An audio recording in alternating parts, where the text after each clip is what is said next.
In this session, I'm gonna try to make 3 characters in the Unorthodox playbook.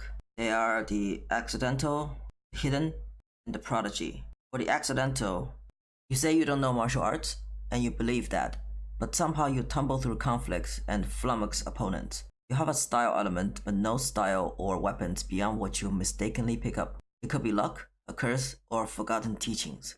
The first time you fight a named opponent, you gain +1 forward. However, you must always show mercy. Let's check out the first tarot card that I drew for inspiration, the Empress. It is about mothering, abundance, senses, and nature. Nourishing life, enjoying extravagance, appreciating beauty, being earthy, embracing the natural, feeling connected to the earth. Sounds like earth might be a good element to use. Style. Landscape artist. Their tools are mostly garden tools. Let's try some stat distribution. Is she not a wise person, or maybe she's not very aware of her talents in other area besides gardening? Faction. If she is relatively wealthy, does that mean she works for wealthy clients or royal families? She's one of the highly sought after professionals in that business. Let's try for a name. Chunjing, the scene of spring. And last name, a common surname. The next character is the hidden. You hide your martial skills. You flee enemies, run from duty, or protect someone secretly. When you fight against named foes or mooks, you may hide your stance. They will not recognize your skills. If you win at a cost, you may offer discovery. On a miss, your opponent realizes you're unusual. You have +1 ongoing to hearts and minds to convince someone that you are ordinary. If another PC tries to pierce your disguise, resolve that as a PC versus PC duel. At any time, you may choose to fully reveal yourself, then choose a role from a different playbook and replace this custom move. Let's look at a tarot card for inspiration, 8 of Pentacles, which is about diligence, knowledge, and detail. Dedicating yourself to a task, learning a new craft or skill, being extra careful, handling all the loose ends. We have a gardener and a carpenter, so probably wood for patience with the task, and always producing progress, growth perhaps. Let's try some distribution. They have focus, and they have self-control, and they have passion. This distribution might not work. Let me try one that's fairly well-rounded with no 2s or negative 1s. 1 in earth, maybe 0 in water, 1 in fire, and 0 in metal.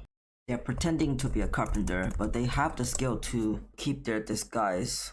Why are they hiding? Let me draw a different card that represents their past. 3 of Cups, which represents exuberance, friendship, community, experiencing camaraderie, working together, uniting with others, forming a group bond.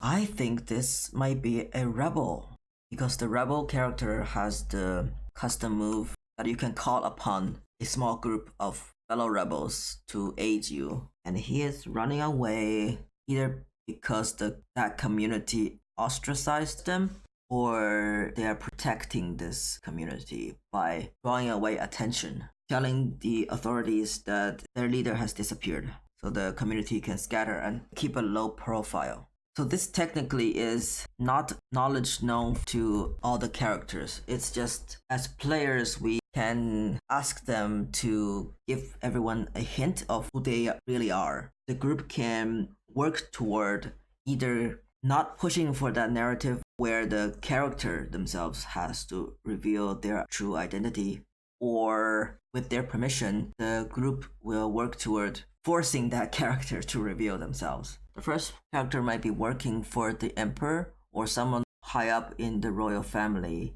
and this rebel group is trying to fight against this person. The carpenter could try to get close to this first character. That's where they could meet.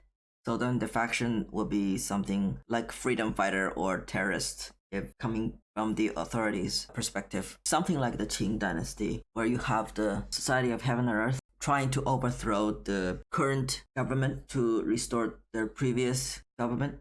Character name, thing could be nails, and she is surprise. Wouldn't it be interesting if the hidden character is actually a woman cross-dressing as a dude? And since the carpenter would be mostly working alone, it is easier to hide her voice. This is not a trans person, it's just someone who's cross-dressing for survival, like Mulan. The third character is a prodigy.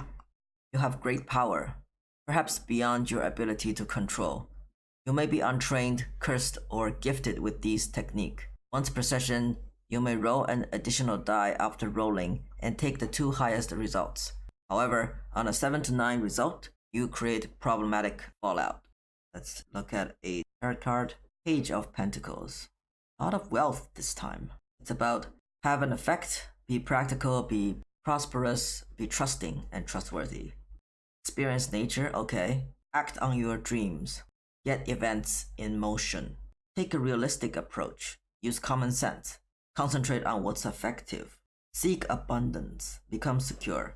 This is a practical person. They're probably wise. I'm gonna let them have water as their style element. They're probably not very creative. So I put -1 in fire, 0 in metal, trying to increase their wealth. So growth, that makes sense. Someone who's trying to make a difference in the world. I want to say hunter, but I don't know what role they play in such a faction. Do they want to provide a space for hunters or limit their hunting to preserve the population of the wild animals in the area, or preserving a source of food for the poor? There might be some competition going on between the sons of the emperor, trying to vie for attention so that they better stand a chance in becoming the heir apparent, to keep the ecology sustainable for everyone, not just the royal family. But I'm not sure if the royal family will allow that to happen. They're practical. They can only start by trying to please the princess. They may ask for favors. Baoling. Treasured forest. Taught from a young age that everything in nature is to be treasured and protected so that it will last for generations. Let's try to figure out some entanglements. Zhang Chunjing fled from Wang Qi when Wang Qi was still the rebel and not in hiding as Li Ding. Now Chunjing is called back by Wang Qi's lover. I don't know who that is yet.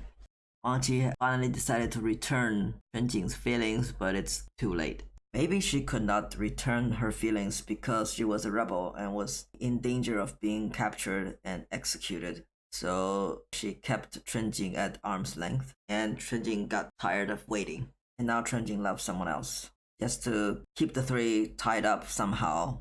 And the duty that Chunjing has is with the prince, I think. I'll just name it the third prince. And Wang Qi used to have a lover, I guess. So this hidden person might be a suspect. So the clan senior suspect this strange carpenter is working against their hunters group. They are hiding one of the rebels who may have attempted to assassinate the third prince. So a bunch of people suspect Li Ding of being up to no good because they are this very mysterious person just showed up. Their behavior is suspicious. Both Zhang and the Qu wants to look into Wang Qi's background. Ex-lover. Could it be Zuo? And so maybe Zuo has not been able to meet with Chunjing face to face since they're in hiding, but they send a letter. Let's see if everything makes sense. Zhang Chunjing, who is from the royal gardeners, charged with landscaping for the royal family. She usually carries around gardening tools. That's the kind of weapon that she would use in a fight, but she wouldn't be using professional martial arts moves. She would just be fighting to survive. She works for the third prince, her patron. Her clan leader, Zhang Xu, told her to spy on a comrade, Li Ding, a new carpenter that came into the employ of the third prince as well. Zhang Chunjing fled from a person called Wang Qi because for some reason Wang Qi did not return her feelings or made her wait too long. And now their ex-lover, Zuo, has called her back to protect Li Ding. This dude with a high-pitched voice looks too young to be an experienced carpenter. Feels familiar, but she couldn't figure out who that is. And so, partly to honor Zuo's request, partly because her clan leader, Zhang Xu, told her to, she has to engage with this Li Ding person. Wang Qi used to be a rebel, part of the Society of Heaven and Earth. One of their goals was to overthrow the current government and restore the previous regime. But in order to protect the group from being rounded up and executed, Wang Qi went into hiding, cross-dresses as a guy and pretends to be a carpenter. She has enough skill to pass as at least a journeyman carpenter working for the third prince. She has hidden ex-lover Zuo, who was wanted by, well, now that she is taking on the guy identity, I'll just say his friend Bao Ling, for the attempted assassination of the third prince. So maybe the story starts out with the assassin getting away and the third prince's people putting out a bounty for this person. Li Ding used to be Wang Qi. Wang Qi loved Chunjing. Since she overlooked her for so long, Chunjing has moved on and now loves Bao Ling, who they encounter fairly often due to their mutual work for the third prince. Xu Baoling is part of the prince's hunters, the official entourage to accompany princes during their hunting trips in the royal hunting grounds. He grew up with wildlife, has been taught to respect all life forms in the woods, and respect what the forest and nature can give to the people of the land. So nothing should be wasted during a hunting trip. Do not inflict more harm than necessary to animals or plants. Xu Baoling's clan senior,屈仁溪, suspects that his friend Li Ding works against the hunters. Somehow the assassin was able to get away. Maybe Li Ding was either nearby or have a workshop nearby, that it's possible that the assassin was able to hide with them. Everything now is just speculation. They have to investigate into Li Ding's background. Xu Baoling loves Chunjing, but Chunjing has always been busy with work. The third prince keeps calling her away to work on the garden. Let me draw a card for Zuo, Ten of Swords, which is about martyrdom. I have a feeling that Zuo is a scapegoat for the rebels group or for someone else who sent Zuo on this mission, perhaps another prince. Okay, now we can get into court intrigue. Pretty typical wuxia soap opera. A period piece, if not wuxia.